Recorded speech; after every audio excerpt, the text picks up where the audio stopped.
Hola, hola, buenas tardes con todos los presentes. No sé si me escuchen.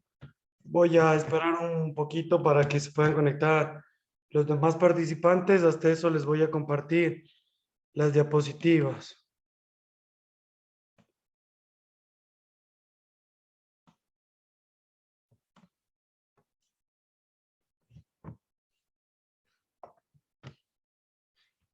¿Sí le pueden ver a las diapositivas? Sí, Lice, buenas noches. Buenas noches, perfecto. Esperemos entonces unos 5 minutitos, por favor, ¿ya?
Buenas noches, licenciado. Buenas noches, compañeros. Buenas noches, mi estimada. Buenas noches. Buenas noches, licenciado. Buenas noches, compañeros. Buenas noches. Vamos a esperar como dije, unos 3 minutitos más para que se puedan conectar los demás compañeros y empezamos. Listo, listo. Gracias. De eso ya llego a mi casa.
Bueno, empecemos, ¿no? Eh, con todos los presentes, yo soy el abogado Camilo Francisco Alarcón Miño y soy abogado de los tribunales de la República del Ecuador, graduado por la Universidad de las Américas. Tengo una maestría en Derecho Penal en la Universidad de Salamanca, España, que lo cursé de manera presencial. Viví un año por allá y pude sacar la maestría. Bueno, dentro del ámbito, la experiencia laboral, he trabajado en diversos estudios jurídicos, como he sido abogado en el estudio jurídico Alarcón y Asociados. He trabajado también en el estudio jurídico Golden Bond y he trabajado en el sector público, como en diversas instituciones, como el Ministerio de Justicia, Derechos Humanos y Cultos. Actualmente se lo puede conocer como el SNAI. También he trabajado en la Contraloría General del Estado y actualmente soy abogado en libre ejercicio de la profesión y me dedico específicamente más a tránsito, a materia penal, administrativo y niñez y adolescencia. Mi estudio jurídico se llama Bemuslao y se encuentra ubicado en la ciudad de Quito, pero bueno, nosotros manejamos igual ciertos casos a nivel nacional, así que igual cualquier duda, ustedes que tengan de derecho o cualquier duda que quieran sacarse o la información que ustedes tengan, no duden en preguntarme, yo no tengo ningún problema de escribirme a mi correo electrónico para establecerles cualquier tipo de dudas. Bueno, en esta materia que nosotros vamos a tener, se llama la materia de educación vial. Se llama la materia de educación vial dentro de las carreras de licencias, ¿no? Nosotros vamos a tener específicamente, vamos a tener 4 clases que son programadas el 22 de junio, el 24 de junio, el 27 de junio y el 28 de junio, y un trabajo que va a ser el 30 de junio con un examen que va a ser el 1 de julio. Bueno, el trabajo todavía no lo he desarrollado, lo desarrollaré el día de mañana y estará subido a la plataforma a partir del día de mañana. Entonces, si ustedes gustan, yo como voy a subir el día de mañana, ustedes en la próxima sesión que será el 24 de junio, sería importante que ya lo vayan viendo y cualquier duda que ustedes tengan se vaya esclareciendo dentro de las mismas clases que iremos compartiendo. Entonces, empecemos, ¿no? ¿Qué es la educación vial? Bueno, en la actualidad los accidentes de tránsito se han convertido realmente en un problema de una preocupación mundial. Según la Organización Mundial de la Salud, cada año causa más de 1,2 millones de muertes, siendo la principal causa de muerte entre personas de 15 a 29 años de edad, ¿no? El número de accidentes de tránsito es mayor en los países de bajos y medianos ingresos comparados con los de ingresos altos.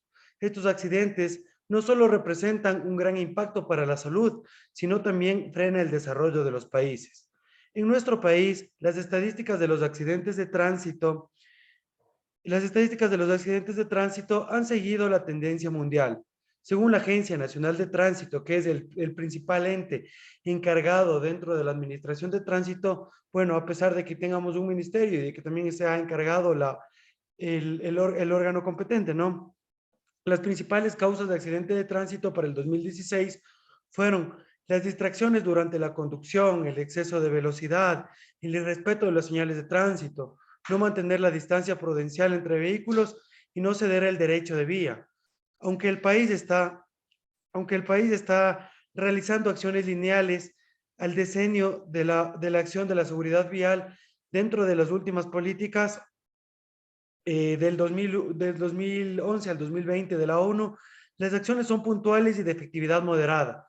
A pesar de los esfuerzos para reducir estas estadísticas, aún se necesita trabajar en mejorar la seguridad de las carreteras y de los vehículos, también reducir la conducción bajo los efectos del alcohol y de drogas, incrementar el uso de cascos de las motocicletas, reducir la velocidad de los vehículos e incrementar el uso de asientos de los bebés.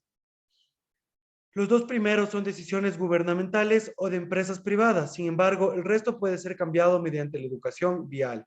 En tal razón, ustedes también están formando parte de este grupo de educación vial. La educación vial puede definirse como un grupo de recomendaciones que todo ciudadano debe conocer cuando se moviliza por la vía pública, ya sea como conductor o como peatón. La educación vial no solo enseña formas de comportarse en la calle, sino también incluye un sinnúmero de valores, como la puntualidad, como la amabilidad o como el compromiso, lo cual lleva incuestionablemente hacia el respeto de la vía propia de los niños y de los demás. Si no existe una adecuada educación vial, no solo los niños, sino también los jóvenes y los adultos, el escenario es muy poco alentador. Sin embargo, Dice, con los niños, quienes se convertirían en jóvenes y luego en adultos, podemos llegar a mejorar las estadísticas de tránsito, preservando la vida humana y mejorando la calidad. Entonces, licenciado, ustedes tienen que saber que, que en aras de que exista una mejor educación vial, la Asamblea dentro del anterior periodo aprobó la reforma de la Ley Orgánica de Transporte Terrestre y Seguridad Vial, que actualmente no tiene ni 8 meses. Entonces, es relativamente nueva. Existieron muchas reformas en cuanto a los campos por ejemplo, de las infracciones y las contravenciones de tránsito. Por ejemplo, antes existía la rebaja de puntos. Ahora existe la rebaja de puntos en consideración solo a diferentes contravenciones. ¿Ya? Licenciado, En un sinnúmero de cambios de la ley.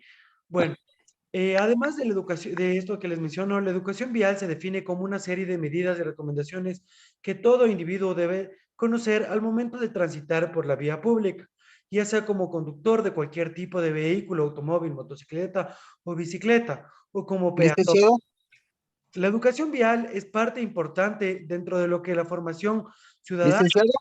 fomenta la cultura de respeto hacia la vida propia y de las demás personas.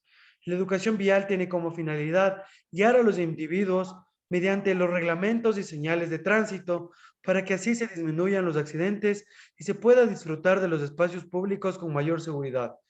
¿Alguien tiene levantado la mano? No sé, es Ángel. Licenciado, Dígame. licenciado, no sé si me escucha. ¿Cómo está? Muy buenas tardes. Buenas tardes, Ángel. Una pregunta, ¿está poniendo en pantalla tal vez las vías positivas o no? Lo que pasa es que solamente estaba en No, educación vial no, y nada. esto está en pantalla las diapositivas, pero lo que yo les estoy mencionando es una mera introducción, ¿no? Esto no está en diapositivas porque si yo les pongo todo en diapositivas, no va a alcanzar el texto, porque es demasiado extenso y como ustedes saben, la clase dura 1 hora, entonces yo he Ujú. decidido ponerles lo más importante. Sin embargo, igual voy a proceder a subir estas diapositivas dentro de las clases de la plataforma y además de ello hay lecturas y otro tipo de material didáctico que les va a ayudar a aumentar su conocimiento de lo que yo les estoy nombrando. Entonces, todo lo que yo les estoy nombrando igual está subido en los PDFs y subido en el documental de apoyo que ustedes tienen dentro de la plataforma. Muchísimas gracias, licenciado. Perfecto. Bueno, entonces, como le dije, Ángel, para usted la educación vial, ¿qué finalidad tendría? La educación vial, para mí, la finalidad es de conducir con mayor precaución, ¿no es cierto? Para tener la respectiva distancia y todo eso para no cometer accidentes de tránsito. Sí, prácticamente sería, o sea, aquí me dice, o sea, sería guiar a los individuos mediante reglamentos y señales de tránsito, ¿no?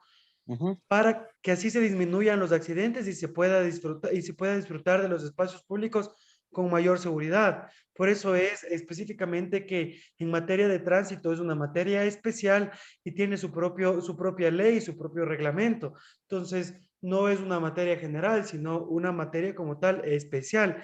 Entonces, que nos va a servir para fomentar el respeto por las señales de tránsito, Ujú. empezar el compromiso ciudadano frente a la educación vial, saber utilizar de manera correcta las vías y tener un comportamiento apropiado como un conductor, como un pasajero, como un peatón. Ahora, por ejemplo, dentro de la nueva ley se establece dentro de la jerarquía normativa de los sujetos de transporte a los ciclistas ahora. Antes no se los tenía en cuenta. ¿Por qué? Porque eso es un avance dentro de la ley. Como por ejemplo, esto es tomado de líneas europeas. Por ejemplo, en Ámsterdam hay un respeto específico a los ciclistas. De hecho, hay vías, solo vías para ciclistas.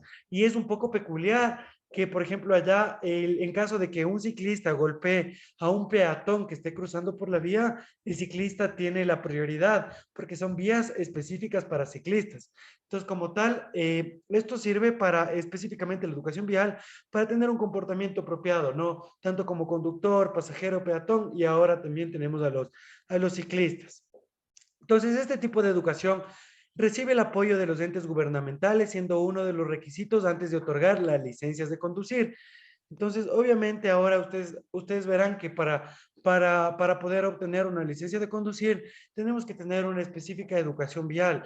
¿Cómo se mantiene esta educación vial? Esta educación se la remite también en los centros de capacitación de manejo, por ejemplo, en Aneta, por ejemplo, también se toma una prueba antes de emitir la licencia que se da en la Agencia Nacional de Tránsito. Entonces, ahí nos toman estas pruebitas de educación vial. Entonces, siempre es importante hasta antes de otorgar la licencia, ¿no? Aspectos relacionados con la conducción que va desde el debido conocimiento acerca de las señalizaciones, pasando por los diferentes elementos que garantizan la protección propia y la de los demás, hasta los diversos aspectos en que en materia legal debe tomarse en consideración frente a las llamadas infracciones. En cuanto a las señales de tránsito, todo conductor y peatón debe saber identificar las señales diferentes, como por ejemplo la de los semáforos y de aquellas que implican si puede o no estacionarse en ciertos lugares. Es importante que este tipo de educación se desarrolle desde el seno de la familia y se fortalezca en las escuelas. De esta manera estarán formando ciudadanos de bien que cumplan y respeten las normas establecidas para el buen desplazamiento de las vías.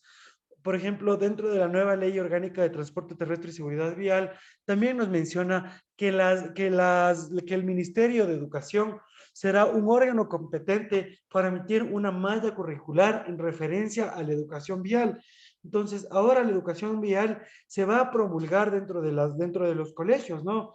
Porque como nosotros sabemos, y como les mencioné anteriormente, el mayor grado de accidentes de tránsito se ha promulgado dentro de una edad que oscila de los 19 a los 39 años. Entonces, ¿qué quiere decir eso? Quiere decir que la población es muy joven, ¿no? Es muy joven y que es la que más infringe la ley. Entonces, por lo tanto, la ley, dentro de la ley, los asambleístas han decidido poner un contexto específico de que el Ministerio de Educación deba obligar a los colegios a dar este tipo de educación vial. Ok, entonces, ahora, ahora vamos avanzando. Entonces vamos a unos conceptos de interés, ¿no? A continuación se definen algunos conceptos de interés. ¿Qué son las aceras? Las aceras son parte de la vía reservada para el uso exclusivo de los peatones, ubicados a los costados de la vía. ¿Qué son los cruces? Son la prolongación longitudinal de la acera sobre la calzada delimitada y el espacio demarcado en la calzada, el cruce peatonal. El cruce peatonal o cebra es el espacio marcado con rayas anchas paralelas a la acera en una vía pública, por el que se puede cruzar los peatones con preferencia sobre los vehículos en ausencia de otra señal reguladora.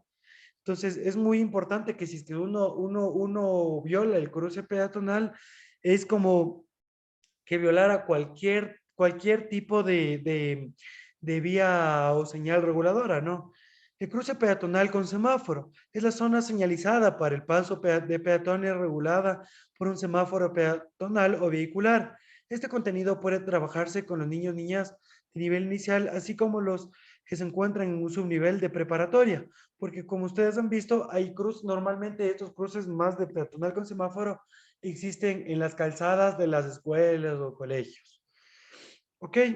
Ahora, vamos a mencionar cuáles son los medios de transporte. Existen los medios de transporte terrestre. ¿Alguien me puede decir qué tipos de medios de transporte terrestre existen? Carros, bicicletas, motos.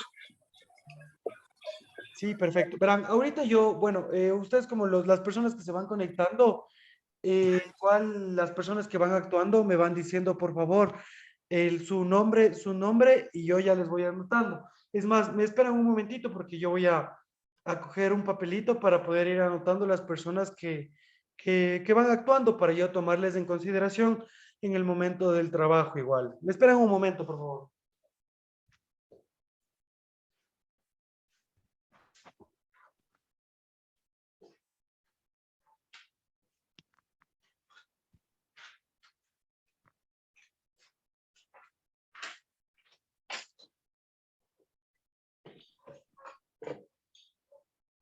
A ver, ¿cómo me decía que se llamaba? Mil disculpas. Ángel Lozano soy yo. Ángel Lozano. ¿Ustedes a qué se dedican? Yo al transporte. Transporte. Perfecto. Perfecto. Como dice Ángel, los medios de transporte existen algunos medios de transporte, ¿no? Las personas requerimos de diferentes transportes para poder desplazarnos, obviamente, de un lugar a otro con facilidad. Los medios de transporte, además de desplazar a los pobladores de un lugar acorde a sus necesidades, también mueven productos y mercancías fundamentales para el comercio y desarrollo de las comunidades. Los transportes permiten que una ciudad o pueblo pequeño se se pueda comprar productos de masivos, sobre todo en el caso de dichas zonas o localidades no exista producción y o comercialización de estos productos. El uso de transporte está determinado por la necesidad de desplazamientos de un lado a otro. Al transporte lo podemos clasificar según la distancia que sea para recorrer, corta, media, larga, o a su vez por el cual se desplazan, terrestres, aéreos o marítimos. Entonces, como dice Ángel, el medio de transporte terrestre es el transporte que se desarrolla sobre la superficie terrestre. La gran mayoría utiliza ruedas para trasladarse, por ejemplo, automóviles, autobuses, motocicletas, camiones, tractores y trenes.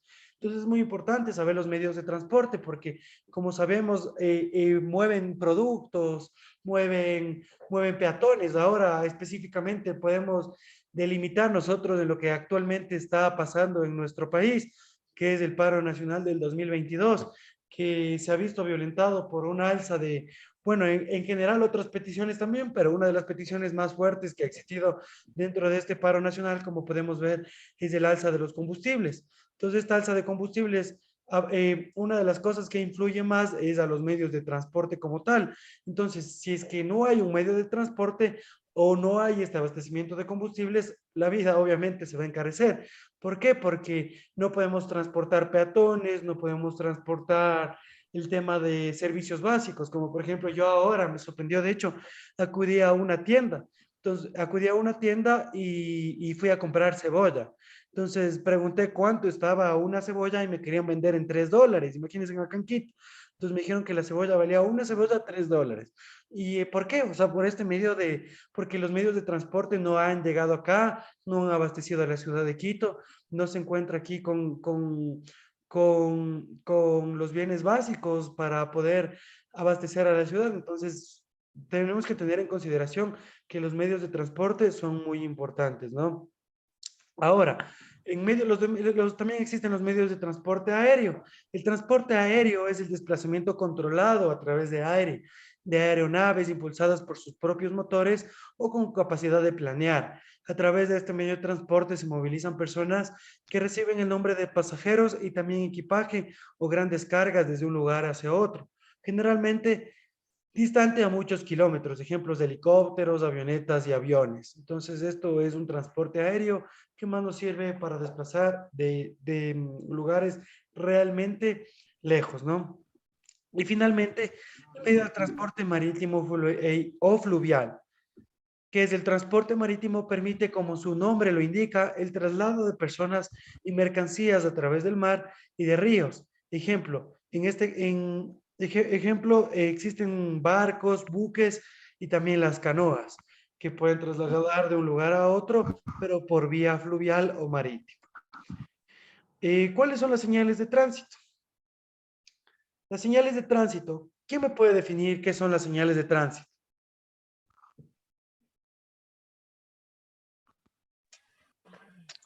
El agente de tránsito, Su semáforos, nombre, por favor. puente, el mismo Ángel Lozano. Perfecto. Luis Ángel, otra vez. Dígame. Puente peatonal, discos pare, las flechas para direccionar si es que hay una curva a la derecha, curva cerrada a la izquierda. O sea, sí, son signos usados en la vía pública a modo de precaución, ¿no? Y de encargar de informar a los actores de la movilidad cómo transitar por un camino o carretera. Porque, por ejemplo, a veces nosotros tenemos, a veces, yo qué sé, cuando uno está viajando, digamos, por una vía y hay estas señales de tránsito que nos informan que va a haber una vía angosta, que toca virar a la derecha, que toca virar a la izquierda, que es zona de derrumbe. Entonces es muy importante porque nos precautela que va a existir, que va a existir una movilidad para transitar por un camino o carretera. Entonces eso nos va a ayudar a evitar cometer infracciones de tránsito, ¿no? Infracciones de tránsito o cualquier tipo de accidente. Entonces, ¿cuáles son las señales de tránsito? si bien el agente de tránsito no es considerado como una señal de tránsito, es un ente encargado de dar una señal de tránsito, ¿no? ¿Por qué? Porque es la persona capacitada y con autoridad para ejercer el control de tránsito del transporte terrestre y la seguridad vial en sus jurisdicciones. Entonces, a veces, por ejemplo, cuando tenemos un agente de tránsito dentro de las diversas ciudades y el semáforo, por ejemplo, está prendido y el agente de tránsito está movilizando los autos, hay que hacer caso al agente de tránsito porque tiene la primera potestad en relación a la jerarquía, ¿no? Entonces, si está el agente y el semáforo y el agente dice pasa y el semáforo está en rojo, obviamente el agente va a ser la autoridad de la que emane esta decisión. Entonces, el agente de tránsito sería el principal ente dentro de las señales de tránsito. Luego tenemos algunos diferentes, como por ejemplo el semáforo. Se clasifican en vehicular, en peatonal y direccional. ¿Cuál es el semáforo vehicular? Semáforo vehicular indica cuando el vehículo debe detenerse o seguir su marcha. El semáforo en luz amarilla indica la prevención o advertencia, anticipa el cambio a luz roja. Los vehículos deben disminuir la velocidad y detenerse antes de llegar a la línea de pare. En caso de que la luz presente de forma intermitente, el conductor habilitado para cruzar la intersección con extrema precaución, siempre y cuando observe el paso de otros vehículos a su alrededor. Entonces, eso es muy importante y esta les puedo tomar dentro del examen. ¿Qué pasa cuando un semáforo está en luz amarilla intermitente? Entonces, les vuelvo a repetir. En caso de que luz se presente de forma intermitente, el conductor habilitado para cruzar la intersección con extrema precaución, siempre y cuando observe el paso de otros vehículos a su alrededor. Entonces, cuando está intermitente, tiene que tomar la cierta precaución del caso. Entonces, si es que ningún vehículo está cruzando, obviamente el peatón va a poder cruzar. Si los vehículos están cruzando y en altas velocidades, obviamente el peatón no va a poder cruzar. Tenemos que tener en consideración que un peatón tiene también que tener el deber objetivo de cuidado. Porque, por ejemplo, yo tengo un caso de una clienta mía que estaba en su vehículo, ¿no? En su vehículo. Obviamente, ella estaba en su vehículo y estaba cruzando más o menos unos 30 kilómetros por hora, ¿no? Y lastimosamente arrolló a una persona. Entonces, esta persona arrollada tuvo bueno, se rompió la pierna. Sin embargo, durante el proceso pudimos ver las cámaras y dentro de las cámaras se pudo observar que esta persona, el peatón en este caso, no cruzaba por el paso cebra y no respetó el semáforo. Entonces, no respetó el semáforo, no cruzó por el paso cebra y no miró de un lado hacia otro. Entonces, para ustedes en este caso, ¿cuál tendría la responsabilidad? ¿El conductor o el peatón? El peatón. El peatón. Sí. Ya, y digamos que si el conductor pasaba a unos 50 kilómetros por hora, unos 50 kilómetros por hora, 60 kilómetros por hora, ¿cuál tendría igual la responsabilidad? El peatón mismo. Peatón. El peatón El mismo. peatón, ¿no? ¿Por qué? Porque un peatón debe tener el deber objetivo de cuidado. Entonces, si bien es cierto que hay zonas urbanas, o zonas rurales en las que la ley misma nos delimita las características en las que debe circular un vehículo, por ejemplo, zonas perimetrales nos dice que el rango moderado es de 70 kilómetros por hora. Es cierto también que el peatón debe tener el deber objetivo de cuidado. Entonces, por ejemplo, en este caso, nosotros le pudimos salvar a la señora y que salga libre. ¿Por qué? Porque específicamente aquí bueno, primero no existió el deber objetivo de cuidado del peatón, no revisó ni a un lado a otro y en el reconocimiento del lugar de los hechos se pudo observar que efectivamente esta persona, que bueno, que el peatón no tomó o sea, el deber objetivo de cuidado. Entonces siempre es importante eso. Muchas veces algunos abogados o muchas veces la misma gente dentro de cuando pasa el accidente se asusta porque piensa que el conductor específicamente tiene la culpa y no es así. O sea, si bien es cierto que al conductor le llevaron a flagrancia porque fue la detención dentro de las 24 horas, no es que por eso se va a declarar la culpabilidad de la persona, sino que obviamente se tiene que desarrollar dentro de un proceso. En este caso, dentro del proceso, el peatón fue el culpable. Entonces, como peatones, también estamos obligados a respetar las señales de tránsito, ¿no? Bueno, sigamos. El semáforo en luz roja. Los vehículos deben detenerse antes de la línea en pare cuando observen el semáforo en luz roja. Los peatones tienen preferencia en el cruce. El semáforo en luz verde significa libre paso, tanto para vehículos como para peatones en el mismo sentido de circulación. ¿Qué es el semáforo peatonal? Indica cuando los peatones deben detenerse o cruzar la calle. El semáforo peatonal verde obviamente dice que los peatones pueden cruzar la calzada. Y el semáforo peatonal rojo significa que los peatones, si ya han empezado a cruzar la calzada, pueden continuar hasta la otra acera, caso contrario deben esperar. El semáforo peatonal rojo fijo significa que los peatones deben detenerse antes de cruzar la calle. El semáforo direccional indica cuando el vehículo debe girar a la derecha o izquierda. Semáforo a flecha verde autoriza a los vehículos para cruzar en sentido que él indica. Entonces, por ejemplo, esto es muy importante también. Me olvidé de decirles, por ejemplo, en el caso anterior que yo les decía, el peatón también acarrea responsabilidades o sea, responsabilidades sancionatorias.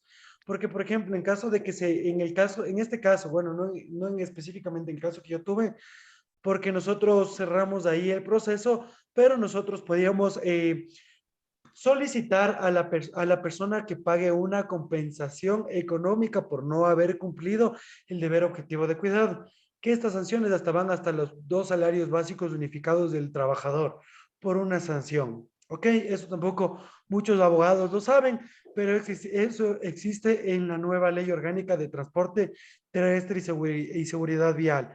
Entonces, por ejemplo, el semáforo, que yo les digo, el semáforo direccional o en flecha verde autoriza a los vehículos para cruzar en sentido que la indica, pero es muy importante mencionar, si ustedes han visto los semáforos en un cruce de vías, entonces, si ustedes no tienen un semáforo que les muestre que pueden virar a la izquierda o a la derecha, eso significa que ustedes nunca van a poder nunca van a poder girar el carro a la izquierda o a la derecha, sino solo en línea recta, porque si lo harían, eso implicaría una contravención de tránsito. Entonces, es muy importante tener en cuenta.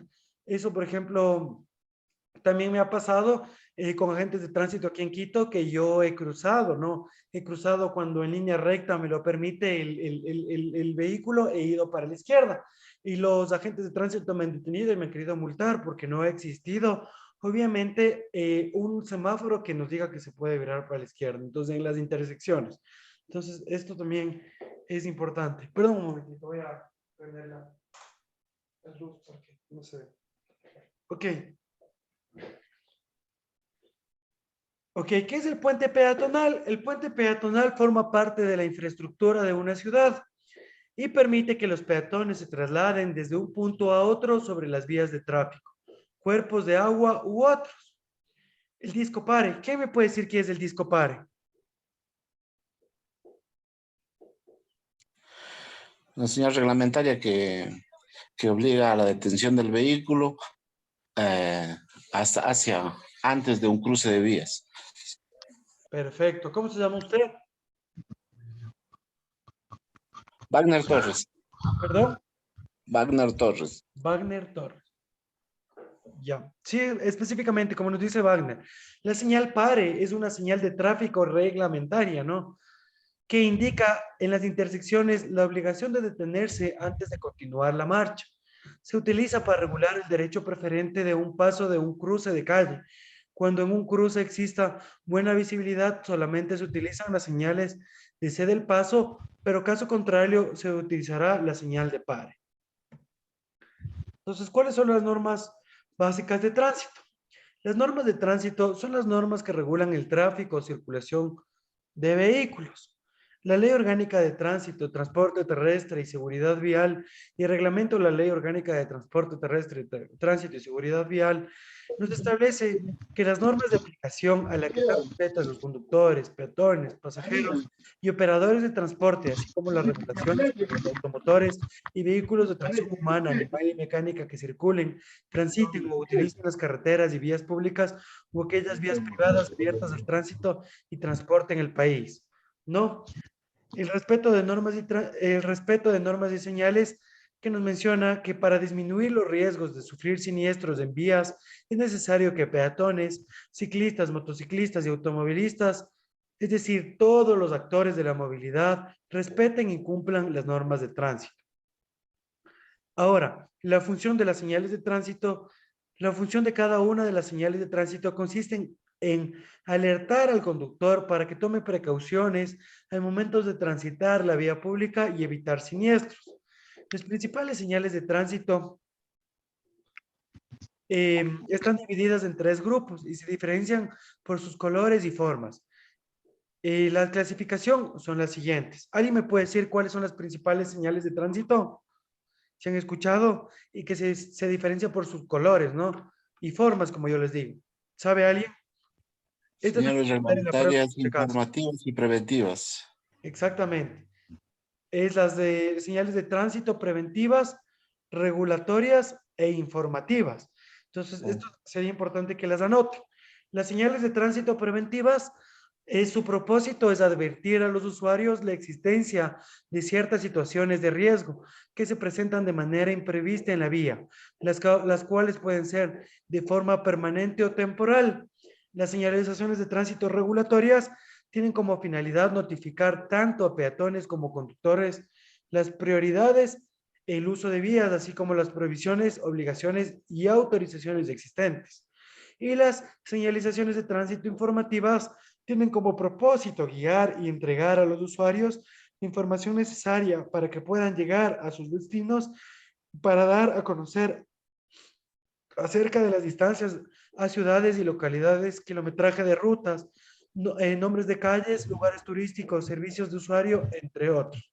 Entonces, como dice su palabra, nos informan si es que estamos a 20 kilómetros, a 30 kilómetros, si ya llegamos a alguna ciudad, por ejemplo, cuando dicen bienvenidos a La Tacunga, bienvenidos a Loja, así sucesivamente. Ok. Ahora vamos a mencionar la clase de vías. Bueno, no es lo mismo la clase de vías que los tipos de vías, ¿no? Eso hay que tener en consideración. Ahorita vamos a tocar el tema de la clase de vías. Ya, una vía pública es considerada como un espacio de dominio común por donde transitan los peatones o circulan los vehículos. Para la construcción denominación, uso y limitaciones de las vías públicas es necesario cumplir con la normativa nacional y local, con la finalidad de preservar los derechos esenciales relacionadas a la vida, a la salud, a la libertad de movilizarse, a la propiedad, entre otros. Las vías se clasifican según su localización, su accesibilidad y su destinatario y su tipo de espacio a la propiedad. ¿Ya? Entonces, según su localización, los caminos públicos son todas las vías de tránsito terrestre destinadas para el uso de todos los ciudadanos. Existen 3 clases de vías. La interurbana es la vía que conecta directamente a los núcleos de población, la vía rural, la que comunica con la vía en el campo, y la vía urbana, que es la que comunica dentro de un pueblo o una ciudad. La accesibilidad. En cambio, la accesibilidad es la clasificación según la accesibilidad. Abarca 2 vías. La primera es la llamada de peaje, en la cual hay que entregar una cantidad de dinero para poder utilizar, y la segunda, una conocida como gratuita, en la que no se paga para acceder a su uso. Y la de destinatario, que es la clasificación según el destinatario, se clasifica según las siguientes. Ciclovías, de uso exclusivo para personas que usan bicicletas como medios de transporte. Las de carril para buses, reservado para circulación de transporte público. Las de carril para vehículos, en la que se permite el tránsito únicamente de vehículos livianos, taxis, vehículos pequeños, camionetas pesados, camionetas volqueteras, moteros, tricimotos y en algunas ocasiones bicicletas. y peatones de uso exclusivo para peatones. Finalmente, los tipos de espacio. Se clasifica según su tipo de espacio. Abarca a la siguiente: de dominio público y uso público, de dominio público y uso privado, de dominio privado y uso público. La red vial nacional es el conjunto de carreteras y caminos de Ecuador que se conoce como la red vial nacional. La red vial nacional está integrada por la red vial estatal, vías primarias y vías secundarias. La red vial provincial, que son las vías terciarias, y la red vial cantonal, que son los caminos vecinales. ¿Alguna pregunta hasta aquí de algo? ¿No? Ok. Las clases de transporte. Y dentro de las clases de transporte, de acuerdo a la Ley Orgánica de Transporte Terrestre, Tránsito y Seguridad Vial, nos establece 3.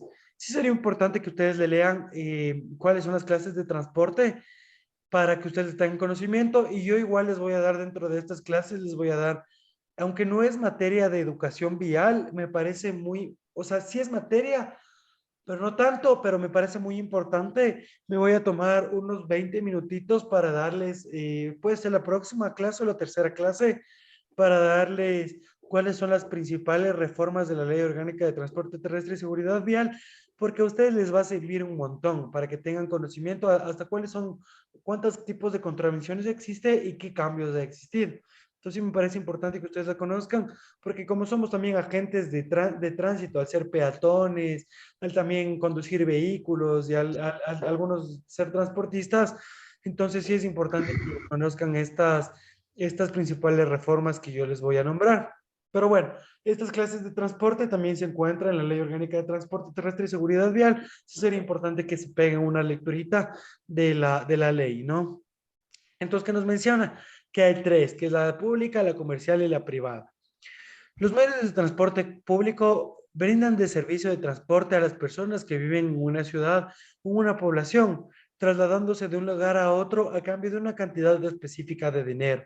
Este dinero obviamente está regulado por los principales GATS y por la Agencia Nacional de Tránsito, ¿no? Los tipos de transporte público son... ¿Quién me puede decir cuáles son los tipos de transporte público?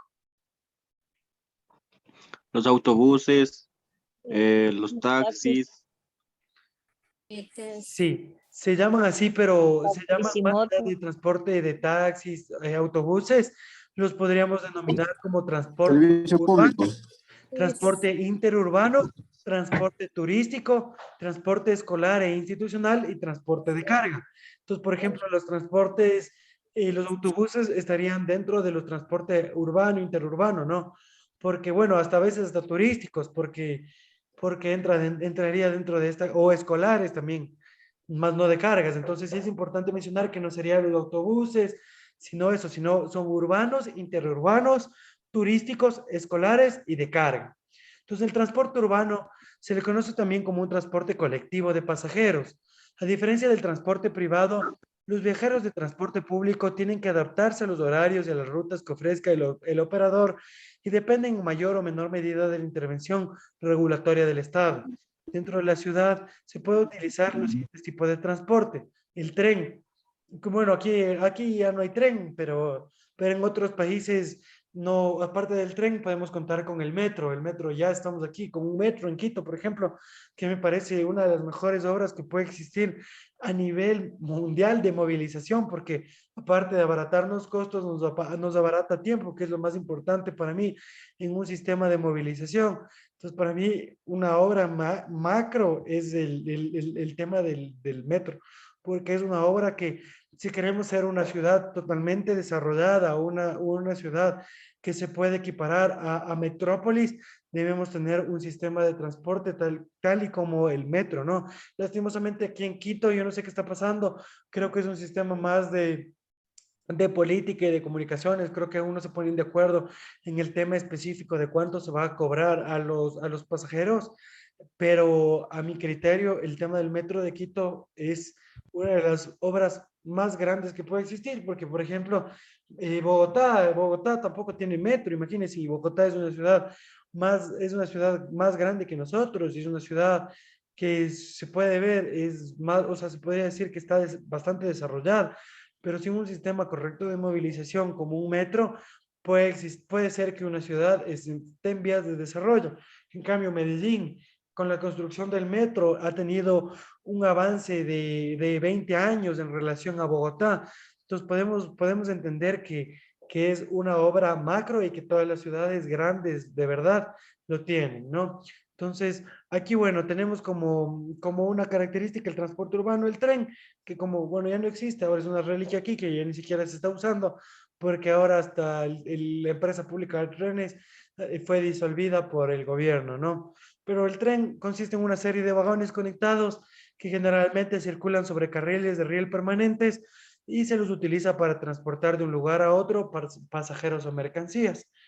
En nosotros existió el tren con la época de Eloy Alfaro, que creó, pero ya ahora tenemos otros tipos de transporte que son mucho más rápidos.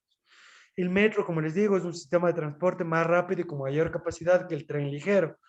El autobús es un vehículo terrestre diseñado para el transporte de personas y es usado como servicio de transporte público, urbano e interurbano con un recorrido fijo. El trolebús, también conocido como trole, es un autobús, pero que muchas veces se conecta con energía eléctrica. El taxi es un automóvil de alquiler con conductor, taxista que utiliza un servicio público de transporte de pasajeros, a diferencia de otros tipos de transporte público ciudadano como los de líneas de metro, tranvía o autobús. El servicio ofrecido por el taxi se caracteriza por ser puerta a puerta. Otros tipos de servicio de transporte público, de acuerdo a su tipo de operación, son los transportes interurbanos, que es aquel que moviliza a personas dentro de la ciudad y cubre distancias largas, son menos frecuentes y recurrentes. Los transportes turísticos permiten al turista desplazarse desde un lugar de origen al lugar de destino para disfrutar del atractivo que motivó el viaje. El transporte escolar e institucional es un servicio para los estudiantes de instituciones educativas. Generalmente son pequeños autobuses de color amarillo. Los transportes cargas. A través de este medio se transporta una determinada carga, una determinada mercadería de un lugar a otro como parte de una cadena logística. El transporte alternativo en el Ecuador, en algunas zonas de la costa y en el oriente se utilizan las tricimotos como una alternativa, ¿no? Como una alternativa al taxi, son motos que han sido adecuadas con el transporte de pasajeros. Esas, por ejemplo, no sé si han ido a Atacama o a Tonsupa, se puede ver, obviamente, esas tricimotos. Ahora, avanzando, vamos a ver las señales de tránsito, ¿no? Hay las señales manuales, hay las señales luminosas y hay las señales acústicas. Las señales manuales, como su palabra mismo lo dice, son señales que hace un agente de tránsito con los brazos y banderas para condicionar la marcha de vehículos a las vías. Prácticamente todo el sistema de señalización se basa en mensajes que emplean diversas formas y colores. El sonido solamente es utilizado en caso de emergencia para llamar la atención en forma inmediata. Porque, por ejemplo, si a veces usamos mucho la bocina y estamos hasta infringiendo una contravención de tránsito. Emiten sonidos para llamar la atención de peatones y conductores, como por ejemplo la campanilla de la salida de los garajes, la sirena de las ambulancias, policías, bomberos. El conductor de vehículos puede reforzar su comunicación con los demás vehículos que compartan la vía con las señales manuales. Por ejemplo, el motociclista necesita avisar sus maniobras por medio de señales manuales, ya que no existe un sistema de luces para ello. Estas señales en todos los casos indicarán giro a la derecha, brazo izquierdo flexionado hacia arriba. Entonces es muy importante esto porque también esto nos toman, bueno, a mí me tomaron cuando yo fui a sacar mi licencia, me tomaron qué es el giro a la derecha. ¿No? ¿Cómo se representa un giro a la derecha? Con el brazo izquierdo flexionado hacia arriba. Solamente los ciclistas pueden hacer también esta señal con el brazo derecho extendido hacia la derecha, el que vemos dentro de la diapositiva. Por favor, ¿has conectado a alguien que puede desconectar el tema del audio, por favor? Está escuchando.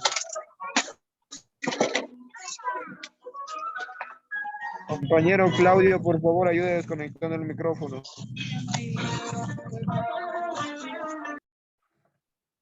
Perfecto, muchas gracias. El giro a la izquierda es el brazo extendido hacia la izquierda. Entonces únicamente el giro a la derecha cambia porque es el brazo izquierdo flexionado y en cambio el giro a la izquierda es el brazo extendido hacia la izquierda, ¿no? Ok. Las señales luminosas, luces de vehículos y semáforos. Las señales de mensaje luminoso están conformadas por unidades luminosas individuales que en su conjunto proceden mensajes. Dichos mensajes pueden ser textos, flechas o símbolos que pueden ser variables de acuerdo a las necesidades. Pueden ser fijas e intermitentes. Este tipo de dispositivos se mantendrán en unidades portátiles o fijas, permaneciéndose ubicadas en sitios estratégicos para mantener bien informado al usuario.